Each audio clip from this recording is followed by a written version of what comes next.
सारी बाणा ने राम राम। एक सुंदर सा भजन सुना रहे हैं भोले बाबा का। पसंद आए तो लाइक करना, शेयर करना, सब्सक्राइब करके घंटी का बटन दबाना और कमेंट में बताना बानो हमारा भजन कैसा लगा।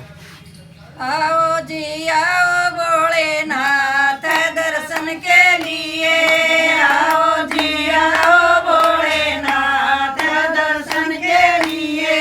पग पग बिछावा तारे फूल स्वागत के लिए, पग पग बिछावा तारे फूल स्वागत के लिए, पग पग बिछावा तारे फूल स्वागत के लिए।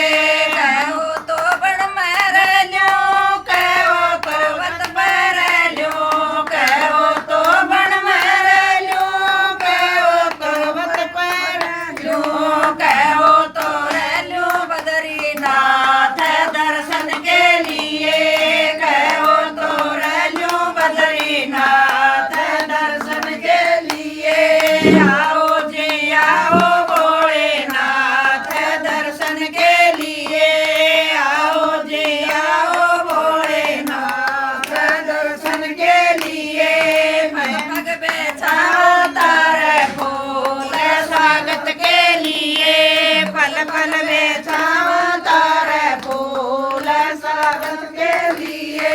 कहो तो गंगा नालो, कहो तो जमुना नालो, कहो तो गंगा नालो, कहो तो जमुना नालो, कहो तो कर लूं चारों धाम दर्शन के लिए, कहो तो कर लूं चारों धाम मुक्ति के लिए, कहो तो कर लूं चारों धाम मुक्ति के लिए। आओ जी आओ भोलेनाथ दर्शन के लिए, आओ जी आओ भोलेनाथ दर्शन के लिए। पग पग बिछावा तारे फूल स्वागत के लिए, पग पग बिछावा तारे फूल स्वागत के लिए।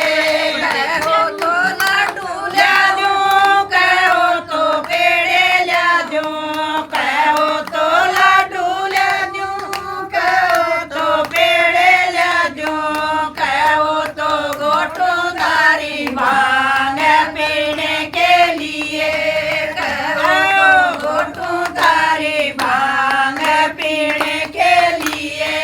आओ जी आओ भोलेनाथ दर्शन के लिए,